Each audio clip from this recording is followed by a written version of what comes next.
Dungeons and Dragons Adventurer. Issue 15. Right then, it's been a little while since I've had time to make one of the videos, but now we're just going to move on to the next one. So issue number 15. And so to begin, we're just going to look at the dice as normal. And a blue set today. Here we go, blue set with some silvery numbers. And it's just a bit of a standard set really, this one. It's a nice shade of blue, but I'm not interested in these dice compared to some others I got. So into the pile with them. And onto the magazine, where we're going to look at lifestyles and maps and traps in the Feywild. And I think we should be continuing the adventure, if I remember rightly. And in this issue we've got Dungeon Master info aplenty. Stuff like creating maps, or when to make decisions, or you can even see multiple monsters coming up for that. As well as the lifestyles overview, which you knew about, and the Feywild, which is advertised in the front. Apparently it's some dazzling blue dice we got with this one.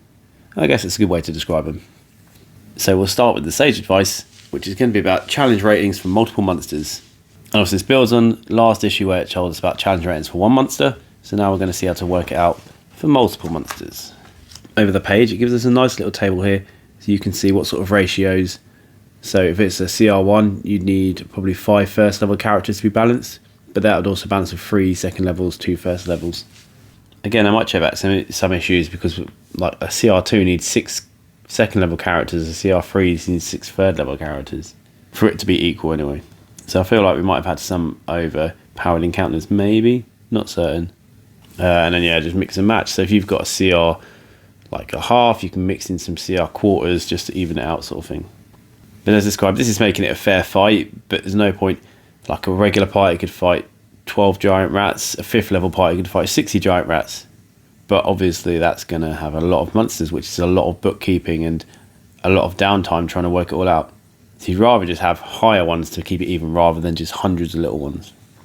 But for non-CR ways to damage the party, you can go with your traps.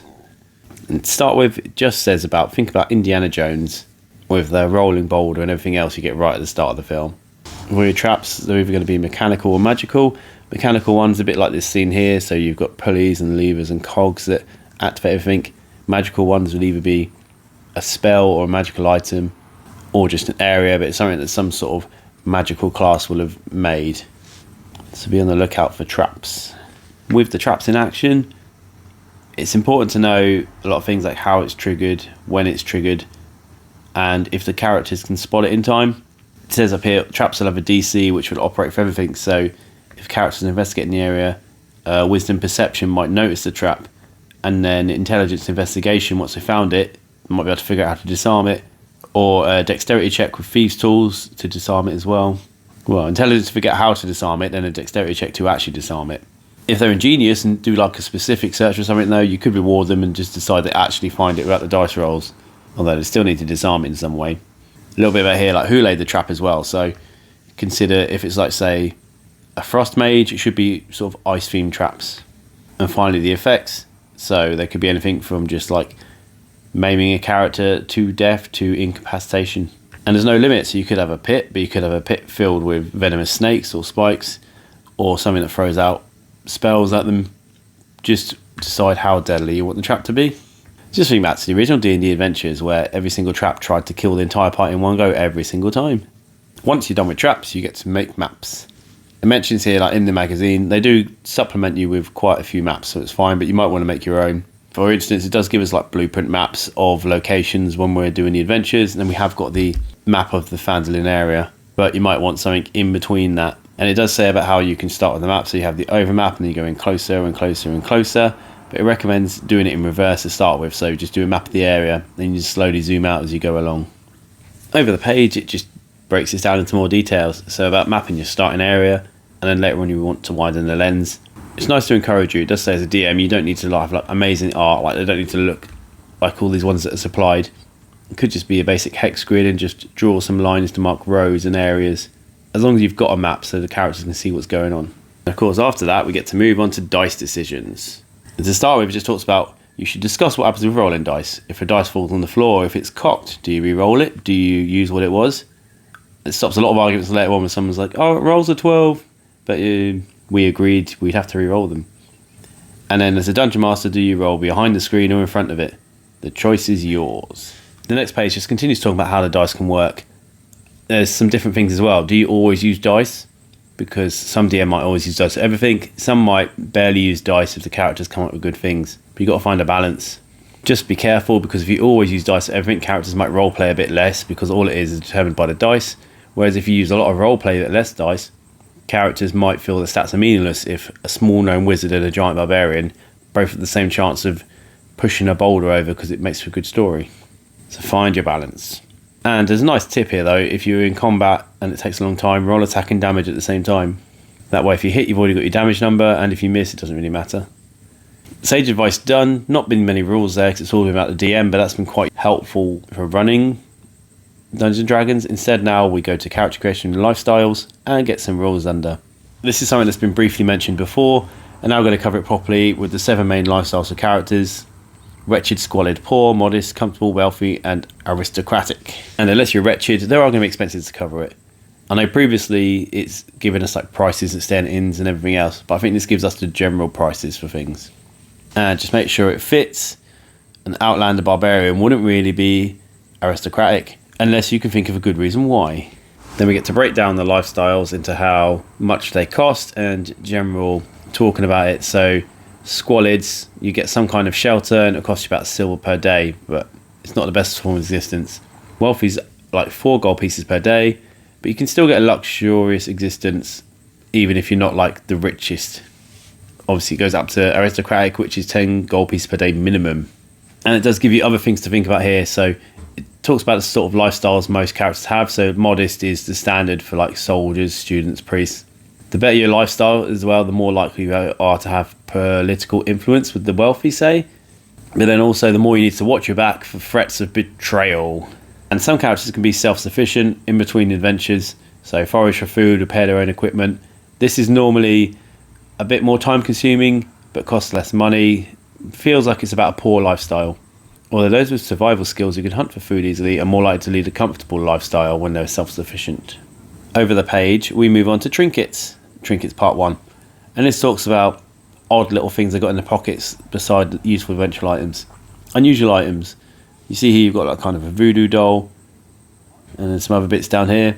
Obviously most of our characters sort of like a deck of cards or a letter from a friend. And we're going to get the list in Trinkets Part 2 later on.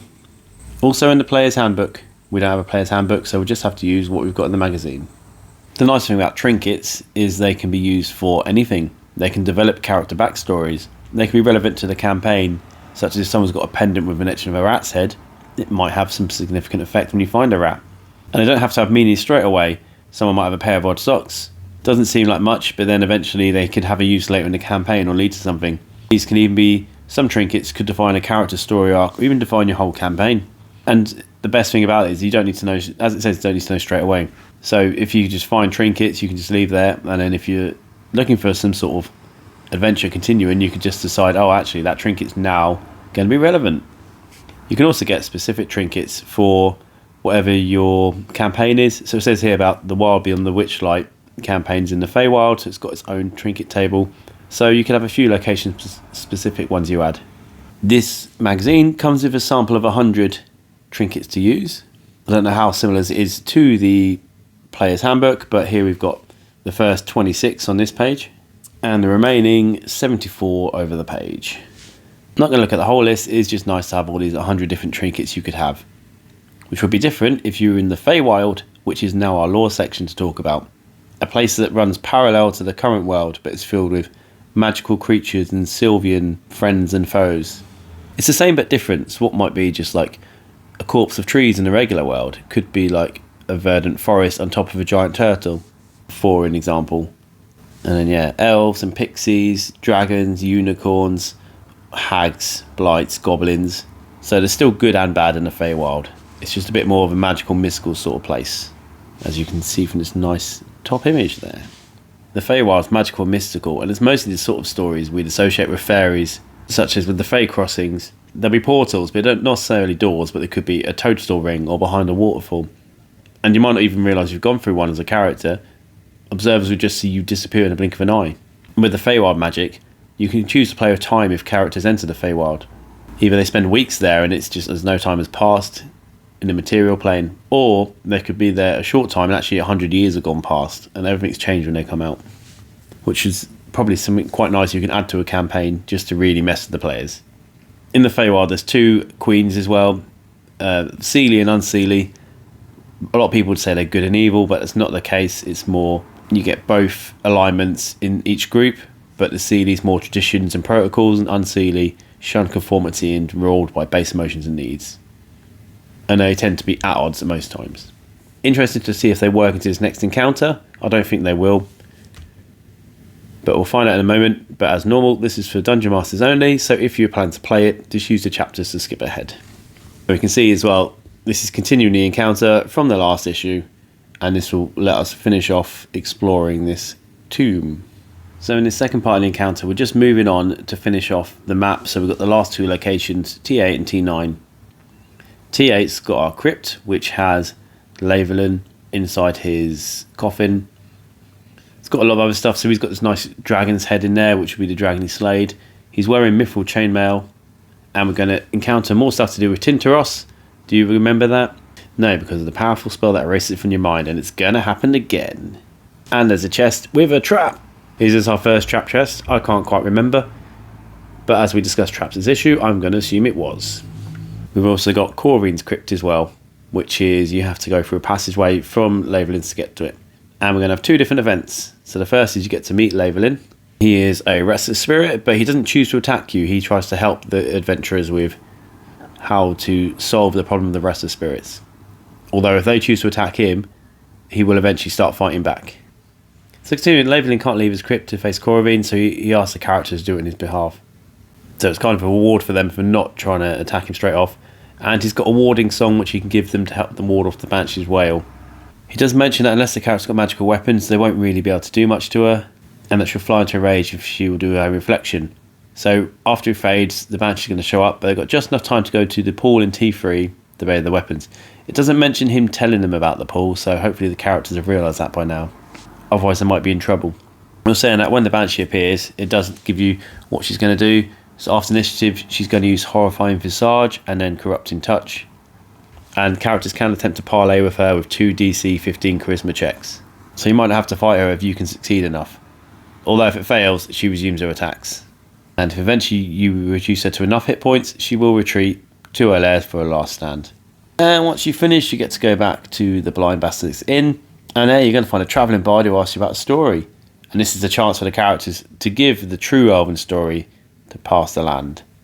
Or not. Either way, they'll continue on their day. But if you do, you'll have a nice little dream where the ghostly spirits fade peacefully away. And then we have the stat blocks. So the rest is spirit. They've now fixed the issue with the stats. So now these are what the stats should be, not the mistake they made last time. Although the challenge rate is now increased from a 0.5 to a 1. Not sure which is the correct one because neither of those are related to the other stat blocks present. Unless now they're doing multiple characters, they decided it was more dangerous. I don't know. And on the back page, we end with the full page stat block for the Banshee. This issue's Big Bad. It's quite a dangerous undead. One of the things is the Banshee's Wail. Here they list it where if a creature fails a saving throw, they've got to make a DC 13 Constitution or drop to 0 hit points. And then along with the Corrupting Touch and Horrifying Visage attack actions she's got. It doesn't actually mention in the stat in the encounter to do the whale. It just says she turns up, does Horrifying Visage, and then just moves on with Corrupting Touch each turn. So whether or not it's the option if you want a whale, or whether or not the whale action's there, but she's not going to use it, maybe she's already whaled that day. It's a fairly dangerous attack. Technically, with bad rolls, it could wipe out the entire party in one go. Otherwise, yeah, that was issue 15 done and dusted. Next up, we'll have issue 16, where we finally get around to not having dice as a free gift. And more stuff. Sea of Swords, contests, tournaments. I guess we'll just continue on with our adventuring up the path as we have been in the last few issues. Anyway, if you're still here, as normal, there's going to be links to the next videos. Following the magazine over there or the series there. Otherwise, thanks for watching. Hope to catch you soon.